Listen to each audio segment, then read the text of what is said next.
Now outside the city police department of Dallas, where Lee Harvey Oswald was shot a few moments ago. There's a law official out of our camera range who we're going to try and get what's being said. Okay, newsmen are being allowed down into the basement now. Those on the outside of the building were kept outside by police, and this discussion here has just been over whether they're to be allowed inside. The information that we've been able to get so far is that Lee Harvey Oswald, as he was about to be transferred from here at the Dallas City Jail, came down to the basement, was headed toward an armored car that was to take him to the county jail. He was shot. We do not know who shot him. However, the man who shot him, the word from down here is that he has been arrested. The weapon that was used to shoot him, the police have, and now the investigation is going on to somewhere probably up on either the third or fourth floor of the Dallas City Police Department. Somewhere. Because I was trying to get them out, get this car back down here because they had the car blocked here and they had it here.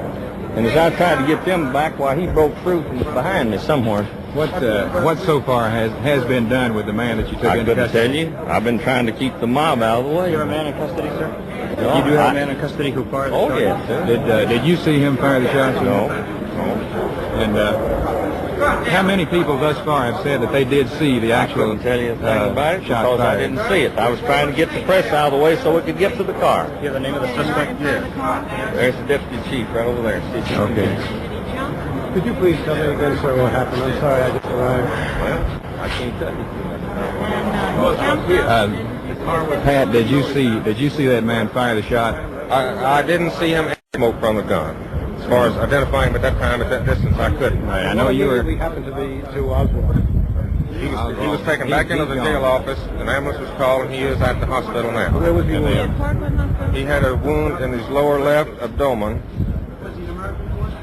As far as I could tell, it was the only one. I think there was only one shot that was fired. It appeared right. There was only one shot. It was right here. But Pat, you say it was in his lower left abdomen. Yes, sir. He was unconscious inside? Yes, he was. Does he look like he's dying? I wouldn't want to say. Did you hear anything he said? Did he say anything? He touched himself, and did he say anything? Are you talking about Oswald or? Yeah. No, he didn't. He was unconscious. What about the man? Did he run at all, or what happened? No, he was immediately subdued by the officers at the time he fired the shot. How many shots? Just one shot. Now then, thus far, Pat, is the man upstairs in the cell? As far as I know, he's either in the jail or at Captain Fritz's office. I imagine he'd probably be in jail. Do you know this subject? Do you know him? Have you seen him before? Yes, I do. Is he from Dallas? Yes. He is? I couldn't tell you. I know you can't release the name now, but do you know what kind of business he happens to be in? Bob, I wouldn't want to say. Right. Okay. Did he have to be disarmed, or did he give up? We had to disarm him. Did he struggle? As much as he could, yes, but he was... The struggle completely he was mumbling. I couldn't hear. I couldn't understand what he did say. And this man came from behind this camera or from this corner and just dove out of the crowd. He came from behind that car, that green car there. He jumped up over the rail.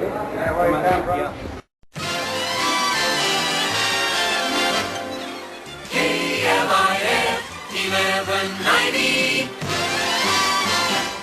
is Dallas. Did you recognize him when he came through? Yes, I have known Jack Ruby for a number of years, and I recognized him just as soon as he emerged from the crowd. Jack Ruby say how he got into the basement here today?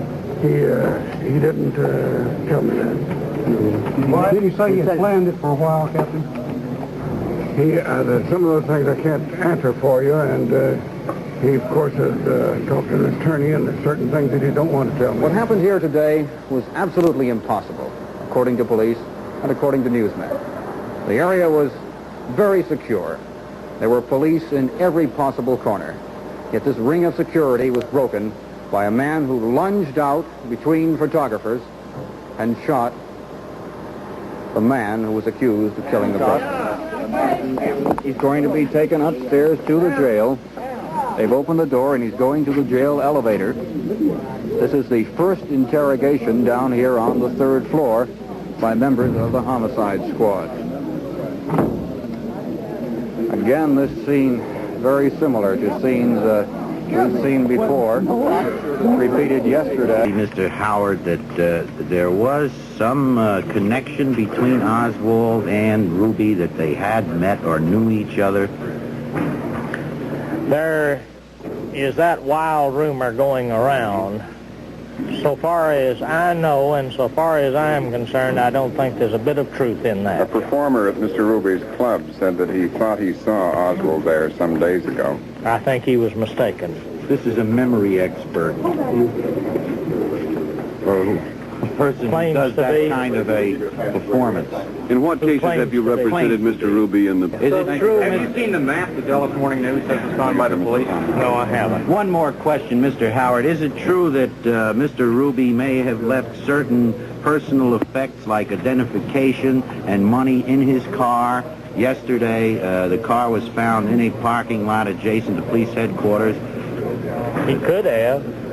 I don't know. Mr. Howard, you say that you have had some support evidence in your defense of Ruby. Have you had any adverse telephone calls or anything such as that? Had one crank call, you know, the kind you get in cases like this. To what effect? Oh, something about the hate group's going to get you or something like that. You expect those things in cases Mr. Howard, like does this. he realize that what he's done perhaps create a question for the rest of history, whether who killed President Kennedy? Can you explain why during his presence here prior to the shooting, he must have been within close proximity of Oswald, but apparently then never showed any emotional outbursts or never said anything? He was here at times when it is believed that Oswald would have passed him by. He was around a group of people. Did this build up, this emotional... I'm sure it's built up over a period of several days. I'm going to represent him in the manner that I think is for his best interest. What is his best interest? To this extent that I advised him of his rights and what he should do and should not do, and he said he would follow my instructions to the best of his ability. Are you worried about his safety? Well, a man would have to be worried about his safety after the things that have happened here in the last 2 or 3 days. Lawyer Tom Howard, interviewed by ABC's Bill Lord. We understand that he has been selected as at least one of the defense counselors to serve for Jack Ruby, who has already been formally charged with first-degree murder in the death today of Lee Harvey Oswald. These events, these bizarre, frightening, strange, unbelievable events, have overshadowed somewhat another major story. The city officials of Dallas, the city police officials, Police Chief Jess Curry, and federal agents are meeting at this hour at the chief's office and are awaiting the arrival from Washington of a key Justice Department official, apparently to piece together the strange facts and the multitude of rumors and suspicions. Chief Curry, would you comment on the presence of Jack Ruby in the basement of City Hall while Lee Harvey Oswald was being transferred? How did he get there? Well, of course, it's been pretty well established by this time that he came in the ramp entrance, on the Main Street entrance. And the officer who was guarding this door had stepped away to permit a vehicle to come out. It wasn't necessary that he do this, but he had stepped across the sidewalk to assist a vehicle coming out of the basement. That's when Ruby came into the basement. And this was less than 2 minutes before Oswald was brought down. We have not been able to find anyone of our men who saw and recognized Ruby at the time of this transfer. A great deal has been written about the relationship of the Dallas Police Department with Jack Ruby. We have 1,200 men in our department, and we had each man to submit a report regarding his knowledge or acquaintance with Jack Ruby. Less than 50 men even knew Jack Ruby.